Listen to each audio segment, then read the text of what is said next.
Good afternoon, Community Church. Thank you for joining me for a daily Bible reading video. No, I am not Pastor Caleb. I'm Patty Howland. I'm the office administrator and also the women's ministry team leader here at Community Church. And I just offered to do the next couple of videos to give Caleb a little bit of a break. So you'll see me today and then also this coming Thursday. If you've been with us, you know that we have been looking at the life of David as seen in the book of 1 Samuel. And how he was selected to become king and part of his history there. And yesterday, it was the story of him wanting to bring the Ark of the Covenant now up to Jerusalem and the process of that and some of the problems that they encountered, and also the very descriptive text of David basically celebrating and dancing before the Lord in what was essentially his underwear, in his ephod, and how Saul's daughter, Michal, criticized him for that. And he basically told her he didn't really care what she thought, that he was doing it for the Lord. And so then today, if you looked at your schedule, it said 1 Chronicles 17. And if you're like me, you might have had kind of a ka-chunk feeling of, okay, we've been going along in Samuel for all this time, and now you're jumping into the middle of the book of Chronicles. What's up with that? But as you read the passage, hopefully you realized that it is the same story, just written in two different places. But to me, that was kind of confusing. Why then, almost word for word in many cases, are both of these recordings of the story done? And so I did, as Caleb has often suggested, and watched one of the Bible Project videos on the books of 1st and 2nd Chronicles, which gives a really good overview as to why those were written, and the purpose, and basically the difference between what's recorded in Chronicles and what's recorded in 1st and 2nd Samuel and 1st and 2nd Kings.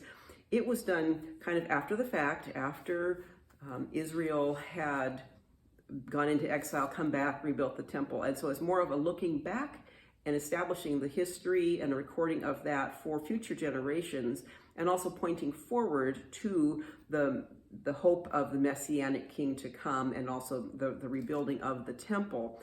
And so, as we often do when we're kind of looking back and remembering things, we sometimes leave out the negative parts, don't we?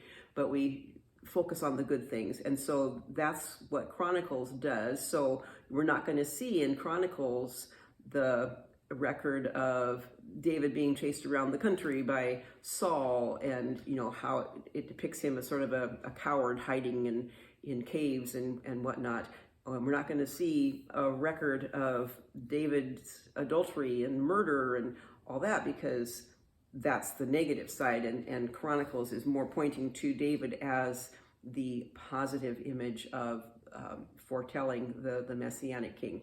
So another thing, though, that I noticed in looking at comparing yesterday's passage about the Ark of the Covenant to how it was recorded in Chronicles, and I would highly recommend that you go back and read it if you have a chance. The Chronicles version gives a lot more background of David's preparation, of the priests and the musicians and everyone that was involved, and really a pretty more spectacular presentation of the story. And in fact, in I believe it was chapter 16 of Chronicles, it also gives a fairly lengthy prayer of thanksgiving by David that's really quite beautiful, and I suggest you read that if you have a chance. But looking at today's passage of 1 Chronicles 17, really comparing it to 1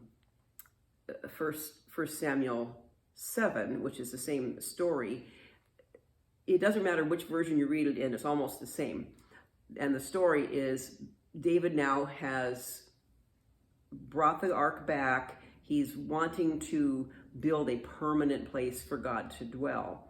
And at first, Nathan the prophet says, whatever you decide to do it because God is with you. But then that night, Nathan has a vision from God where God says, no, David is not going to be the one to build a temple for me. It's going to be one of his offspring. In fact, it ends up being Solomon, and we'll be learning about that later.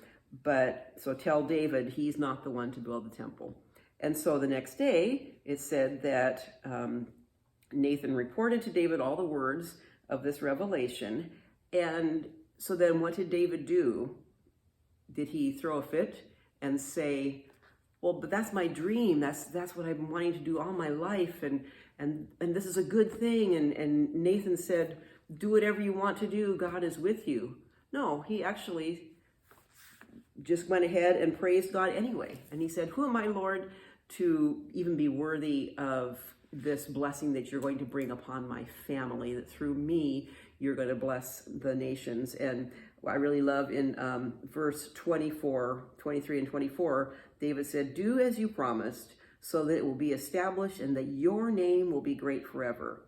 Then men will say, the Lord Almighty, the God over Israel, is Israel's God, and the house of your servant David will be established before you. Is that our reaction when God doesn't fulfill the plans that we have the way we want them? Do we say, oh, I praise you anyway, Lord. Thank you. Thank you for the blessings that you've given to me, for how you have blessed me throughout my life. And even if the direction forward isn't quite what I had planned, I know it's for your best purposes. So anyway, I hope that maybe you learned a little something interesting here about the difference between Chronicles and Samuel. That'll encourage you to kind of read in both versions maybe as we move forward. And consider, how do you react when things don't quite go the way you've planned? Do you give God praise and glory for it anyway? Well, thanks for joining me. I look forward to seeing you again on Thursday.